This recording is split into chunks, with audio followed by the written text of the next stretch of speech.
2025 ജനുവരി 1 പുലർച്ചെ 12:03 മിസോറമിൽ ഫ്രാങ്കി റംബ്രുവാറ്റിക് സാദങ് എന്ന കുട്ടി ജനിച്ചത്. ഇത്തവണ പുതുവർഷം പിറന്നപ്പോൾ കൂടെ ഒരു തലമുറ കൂടി ജനിക്കുകയായിരുന്നു, ജനറേഷൻ ബീറ്റ. ബീറ്റ തലമുറയിലെ ഇന്ത്യയിലെ ആദ്യത്തെ കുട്ടി എന്ന സവിശേഷതയാണ് ഫ്രാങ്കി റംബ്രുവാറ്റിക് സാദങ് എന്ന കുട്ടിക്കുള്ളത്. ശരി ഉത്തരം കണ്ടെത്തിയവർക്ക് അഭിനന്ദനങ്ങൾ. ഒപ്പം ഉത്തരങ്ങൾ കമന്റ് ചെയ്ത Rishi Suresh, George T G, Diljiya, Abhiram, Harinand എന്നിവർക്ക് പ്രത്യേക അഭിനന്ദനങ്ങൾ. എങ്കിൽ ഇന്നത്തെ മിഠായി ചോദ്യത്തിലേക്ക് പോയാലോ? 1935 മെയ് 11 കേരളത്തിലെ ഒരു പ്രസംഗത്തിൽ ദിവാൻ സർ CP യെ കുറിച്ച് കേട്ടത് ഇങ്ങനെയാണ്: ഈ വിദ്വാൻ വന്നതിന് പിന്നാലെയാണ് തിരുവിതാംകൂർ രാജ്യത്തെ പറ്റി ഇത്ര ചീത്തപ്പേര് പരന്നത്. ഈ മനുഷ്യൻ പോയാലല്ലാതെ ഈ രാജ്യം ഗുണം പിടിക്കില്ല.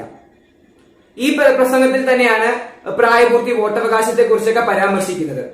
റഷ്യൻ വിപ്ലവവും അയർലൻഡ് സ്വാതന്ത്ര്യ സമരവും ഒക്കെ കടന്നു വന്ന ചരിത്ര പ്രസിദ്ധമായ ആ പ്രസംഗം ഏതാണ്? ആരാണ് ആ പ്രാസംഗികൻ? ഉത്തരങ്ങൾ നിങ്ങൾ കമന്റ് ചെയ്യുക. ശരിയായ ഉത്തരവുമായി ഞാൻ അടുത്ത വീഡിയോയിൽ വരാം.